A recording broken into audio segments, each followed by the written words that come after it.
What's going on, Raiders? Doolum here with a special guest. That's right, it's Valley flying. How are you, Valley? Hello. I have a big smile on my face. We're playing some Raid Shadow Legends, and I want to see your account. Absolutely. How long did you start after me? Like a week after me? I think like a week. So like, let's see where I'm at. Time? I am at day 36. So I'm done with 35. I'm about to hit day 36. So Okay, and I am at day 58. Okay, so you're about 2 weeks ahead of me then. Okay, gotcha. Okay, not cool. bad. So the premise of this video figured it out in before, your video. yeah. So before Valley was like, no, I want to see your roster. We're also going to talk about some of our favorite things about Raid, but I know he wants to roast my roster and see where we're going here. So we're going to go into the. I'm jealous of some of your characters. Yeah, here. yeah. So we'll go into the champion Gaelic. page I'm jealous here. of the Cupidus. Yeah, so we've The rest got of them not so much, but those two I really like. Yeah, so we've got Alice, absolutely my top character here. I've got the Savage one of my and top Speed characters build. also. She's great. Yeah, she's awesome. I have the Savage build on her from the free gear that we got from her calendar, and then I put the Speed set on her as well, and got a helmet that had a double speed roll as well as you're attack building out percent. sets. A little bit. Not the most, a little bit. A lot of what I saw for the early game is just focus on stats and not work towards sets. I haven't Yeah, really focused on sets. I do like maybe a week ago or so. I was starting looking at sets a week ago. I noticed I needed to focus on speed sets a little bit, especially because I don't have Sun Wukong like you do. So Arena, I definitely needed that little extra boost for at least focusing the speed set, and then obviously for the Savage set, I got this for free. This was just given to me from the calendar that Alice had going on, so that was great. We've got Supreme Gaelic, who for the promo code Supreme 6 you can get for absolutely free. What is those gloves? Yeah, the gloves. What gloves are? What are you doing with those gloves? Yeah, I haven't Wait, I haven't done the most crit rate. I haven't gotten a good crit rate glove on him yet. You have no crit rate. Oh. I haven't gotten good crit rate gloves on him yet. At least you know what you want. You just don't have it. Yeah. I haven't gotten good crit rate gloves on him yet. I have a decent weapon who has some crit rate and double speed and double accuracy as well. That's a pretty good weapon. That's a good weapon. That's a really good weapon. Yeah. I actually got this from the market. Actually, believe it or not, I saw it in the market and I saw the substats and went, okay, like I have some silver to blow. You must have a lot of silver. I got some silver to blow. You're buying accessories from dude. Yeah. So Supreme Gaelic, absolutely awesome. If you guys have a starter account, you guys are starting a new account, I've got a link down below to get you some free champions, some free goodies, but make sure you're using a promo code to start. So you want to make sure you're coming over here on the left-hand side, go into promo codes and typing in Supreme 6 or Monkey King. Those are going to be the two best. So I know Valley. Don't type it like that. Right. You got to do the separate words. Yeah. So you have to do this within. There's a few other codes out there. Yeah, those are the two best, though. These are the two best, without a doubt. So you did Monkey King to get Sun Wukong, and we talked about that a little bit on the video we did on your channel. I actually did both, and I used that Supreme Gaelic for about a week, and I really liked it. But everyone's saying do Sun Wukong. So yeah. Right, as fun as it is, I trust you guys have been playing longer than me. I'm going to stick with Sun Wukong. Yeah, and then I figured it out. I was like, yeah, Sun Wukong is a lot. I like Sun Wukong. Yeah, and they're great. Right in the beginning. They both have their benefits, right? But you want to make sure you put this code in within the first 24 hours of starting your account, or it does not work. You have to do it in the first 24 hours. And if you're on iOS, you need to make sure you're using a link down below to type in codes if you're on iOS, because that prompt will not show up for you. So this little promo code spot will not be there for you. So make sure you have that code. You can link your account to Plarium Play and then go on their website and things like that. Yeah. Need to make sure you do that. If not, you will not have a premium character right off rip, and you absolutely need them. They're essential to your progress. So I know we were talking about it. Kale was my starter as well. I have obviously Kale built up. Again, the build is kind of meh. I think I have attack percent. I don't have crit rate. I need to get more crit rate. Though. You got life steal. I got life steal. That helmet. That's a trash. Yeah, terrible helmet. I need to get better stuff. I need to rebuild. I've needed to do that. But the main thing for boots is the one thing that everybody told me was boots need to have primary stat as speed. That is the main thing for pretty much every boot. For most champions. For most champions, there's some exceptions, but all of mine have speed. Yeah, absolutely. That's going to be a good baseline for you for sure. So Kale obviously was my starter because of the poison damage, and then my next two biggest are going to be Cupidus, who is a legendary that I pulled from my first Sacred Shard, and he's really good too. So he has nice. HP burns on his A2. He's got HP burns on his A3. Like, he's a really good character. I guess you don't need an HP burn champion. You got 2 good ones right now. Dude, honestly, the second I pulled Cupidus, my first thought went, I wish I had Monkey King now. I wish I had Sun Wukong, because I went for Supreme 6 because he has those HP burns, and I was like, cool, I'm guaranteeing myself poisons early and HP burns early. Hey, I got Monkey King, but I don't have an AoE HP burn Exactly, champion. exactly. Actually, Ultimate Gaelic kind of does, but he's not as good as Supreme Gaelic. Not as good. No, not as good. And then another character, if you're using my code, you'll get Ugo for absolutely free. So I had to pull Ugo from a shard. But if you didn't even get to use your own code? I didn't even use my own code. Nope. I did the raw dog method of, hey, this is what it's like with no code. And listen, Ugo was an account changer for me for like right now. Like, honestly, like, this character has been absolutely insane for me. The A2 putting out that decreased defense, block buffs, also with the revive chance, and then getting like block damage as well with the passive when all other allies are dead. Wait, go back to that revive, because that may not proc a lot. That procs very little. But when it actually does proc and everybody's dead, and everybody comes back like, oh, I just wanted to fight. I was about to lose, and I just won. Now, sometimes the clan boss, they get dead and like right away. But normally, like, that went from a loss to a win. So that absolutely doesn't happen often, but it changes the battle entirely. And the passive makes it so that she almost always gets to it. So if she's the last living one, she's going to get a 30% increase speed and a block buff. A block damage buff. Like, that's massive. It's almost guaranteed. She could take a hit. Maybe not from clan boss, but from other characters. Yeah, she could take a hit. Yeah, or like Alice's A1 will go through this because she'll get rid of the block damage because she removes debuffs with her A1, and then could potentially get through this. So let's get to the main part of the video. I'm going to go first, okay? So we're going to talk about our favorite things in Raid Shadow Legends. And one of my absolute favorite things, if you click battle here behind Valley, just the amount of things to do. Like, there's always something to do. Campaign, dungeons, faction wars, arena, clan boss. I have Doom Tower now, and I can actually do Doom Tower now. So I'm already like almost on floor 31 right now, and I'm out of keys. Holy crap, jeez. Yeah, pushing Doom Tower pretty hard. You're almost as high as me. And I haven't even... on some of my old accounts, I didn't have any legendaries, and I wasn't able to do any Doom Tower floors, like no floors. That's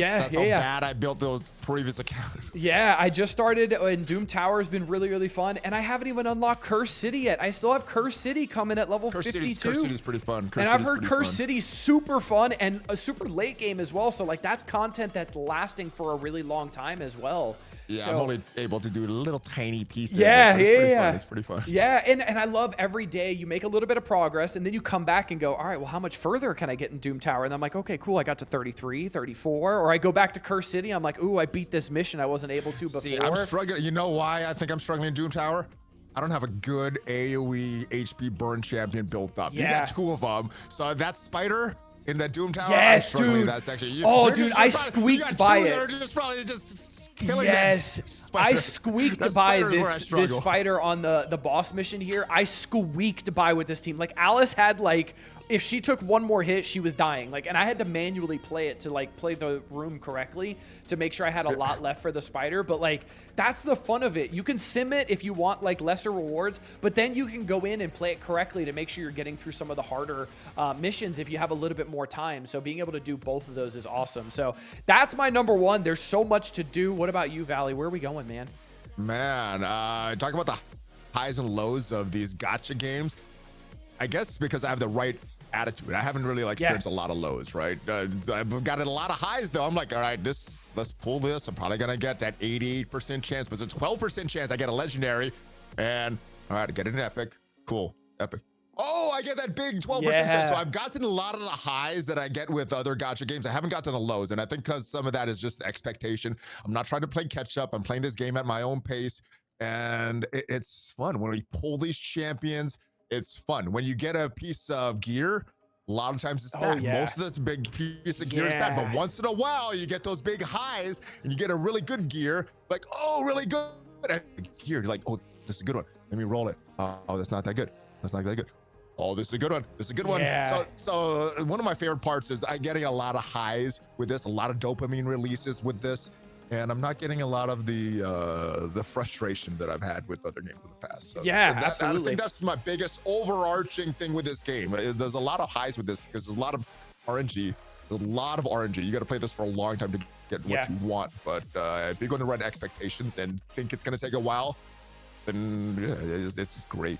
Yeah, absolutely. I also got to flex a little bit for this shield that I have on Alice here. Oh. So if you see this shield, a triple speed stat roll and 1 accuracy for a legendary shield, that was like when you said about an artifact and getting good rolls and stuff, this was my first like, oh man, like I was so happy. So like it started off as a triple speed stat roll before at level 12, and then I took it to 16. I'm like, there's no way, and then I got accuracy, which I was like, I didn't get speed, but I got the next best thing, which is accuracy to make sure things land right. So that turned me to rewind on the A2, the increased cooldowns on Alice's A2. So like you said, those highs are super high, and I don't feel like the lows are really low, honestly. No, because you're expecting it to be crap. You're yeah, like, oh, exactly. This is a crappy shield. Let's go. Like, not bad.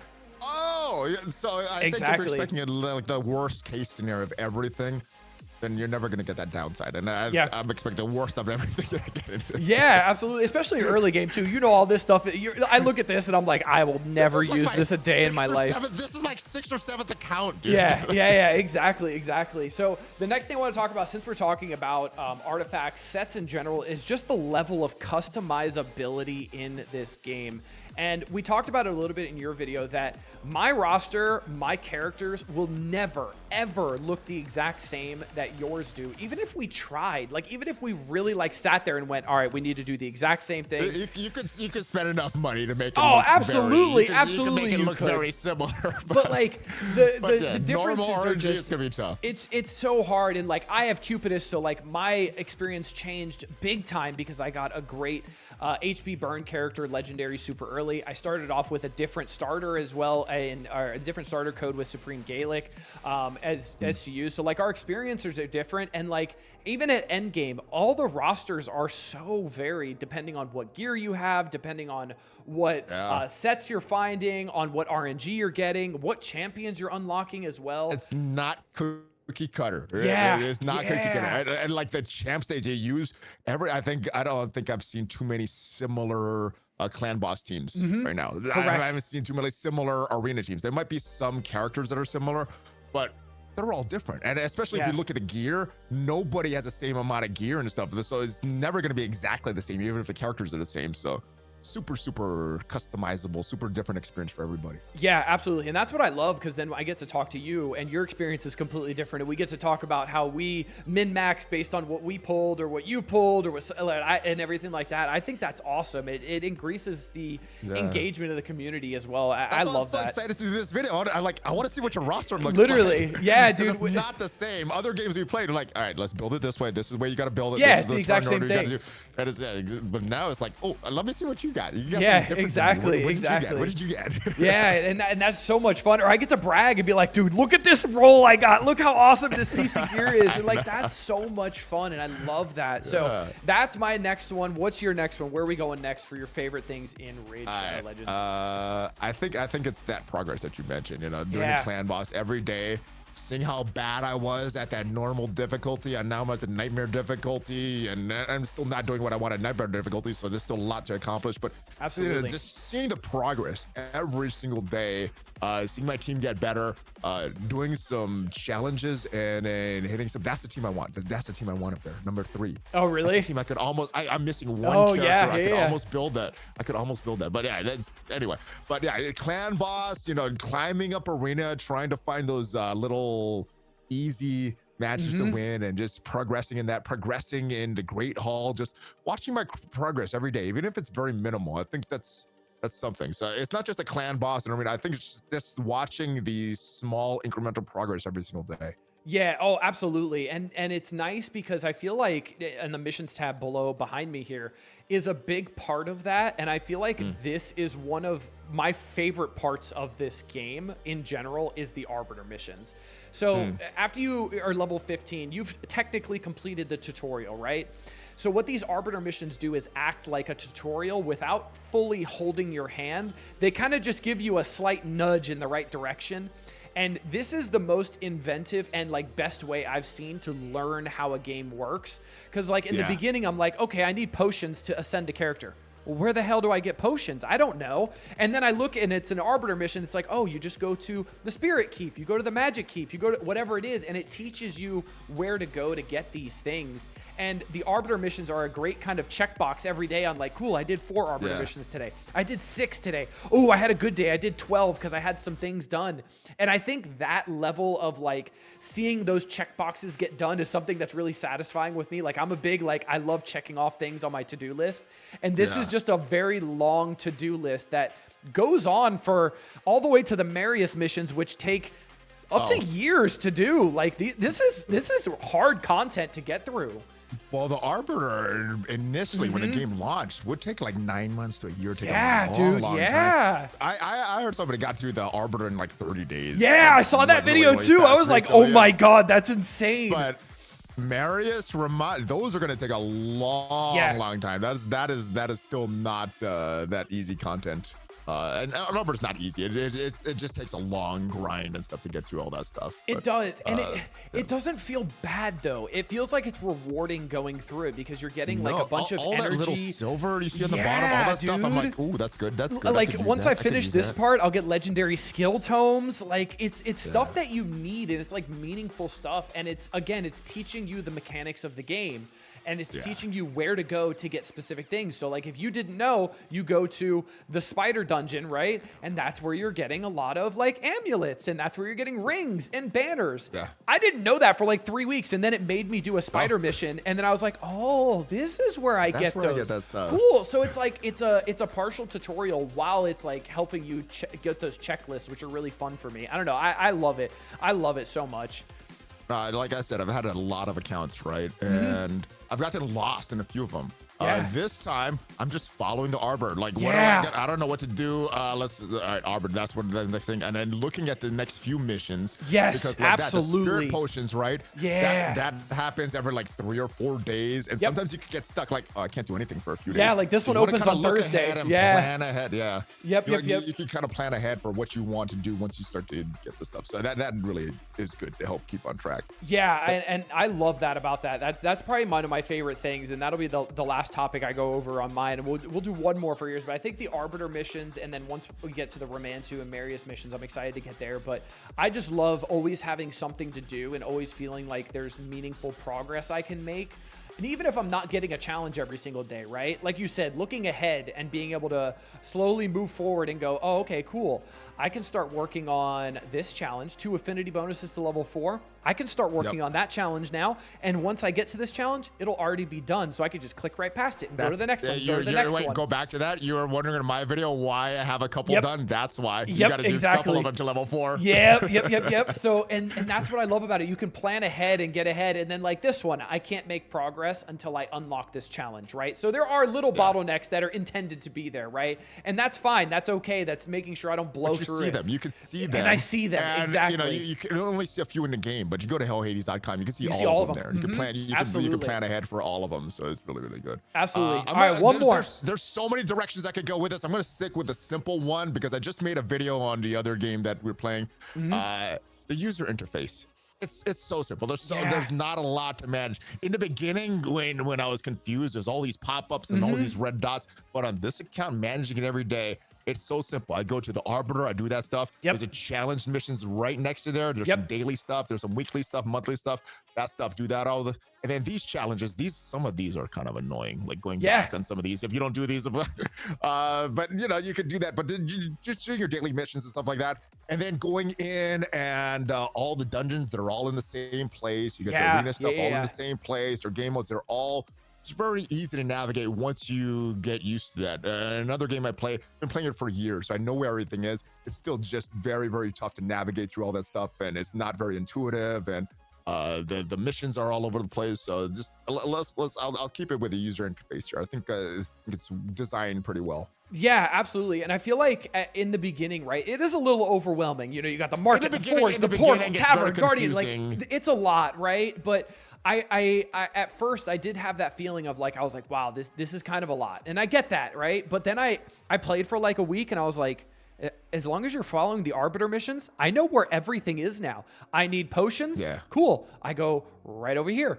And that's it. I have all my keeps here. And I'm already starting to remember what days, what keeps are open because I'm thinking about it now. I know Spirits on Thursday, Voids on Sunday, Magic keeps today. Right? Like I know when they're coming next. I know where to go to get things. I know if I want to do arena, I go over here. The events always in the same place. Yep, events always in the same place. Always in the same place. Always in the same place. Always in the same place. Exactly, exactly. I would agree. It took a little while to get used to it. I was confusing a lot of my accounts, but once you get it, it's super easy to navigate and find where everything is. And once it clicked, I was like, dude, this is so streamlined. I love this. I know where everything is. And even now, like for a bonus pop-up, which isn't always there, like clan versus clan, it's right in your face, on your bastion, on your home screen, immediately right there. You go to objectives and you already know exactly what you need to do here and stuff like that. So like I definitely agree with you. The user interface is super easy to navigate and remember and learn. And like I said, doing those Arbiter missions, it might seem a little daunting at first. Use that as your guide and then you'll start remembering without even feeling like you're remembering. And then you'll just go, oh, I need potions? Cool. Go to the keep. Oh, I need scrolls? Oh, go to Minotaur. It's just so easy. Yeah, and that's something I wouldn't think about if I wasn't playing that other game as well. And I wouldn't think that other game was bad if I didn't start to play Raid and it's like, oh, this is all streamlined. So this is a minor thing, but unless you're playing something that has a bad user interface and stuff, you don't. This doesn't stand out too much, but it really stands out once you start playing a game that has a different user interface. Yeah, I definitely feel like it's one of those things that you don't really notice. It can make you want to quit if the user interface is too confusing, but it really can. Like if this is confusing and overwhelming, you're like, or too time consuming. Or too time consuming. You know where stuff is. I'm not confused. It's just like, God, this takes a long time. I get it. It's endless scrolling. Like, literally, the other game, 20 minutes I logged on, spent clicking buttons, navigating around the place, didn't even play anything. And I don't have that at all with Raid. I can log in, boom, right into arena battle. Yeah, right exactly. Into some farming and that's the first thing I do. The second I wake up, I do an arena battle so I can start seeing the charges start to refresh. Yeah, dude. So I'm not maxed out. I'm like, all right, I got to go through a campaign node real quick to make sure my energy's not maxed. Get through an arena key real quick, and we're good. Just to make sure it's not maxed out. But that's a good ending point. I got to go do my arena battles. So let's absolutely, let's do it. Yeah, I got to do arena battles. All right, I appreciate you coming on. Thanks for talking with me. This was a lot of fun, dude. I have so much fun talking about this game. I really do. I'm having a blast. If you want to talk about Raid anytime, brother. Anytime. We can talk about Raid, at all. Let's do it. All right. I hope you guys enjoyed this one. Make sure you head over to Valley Flying's channel. We did a video over there regarding mistakes. Separate channel.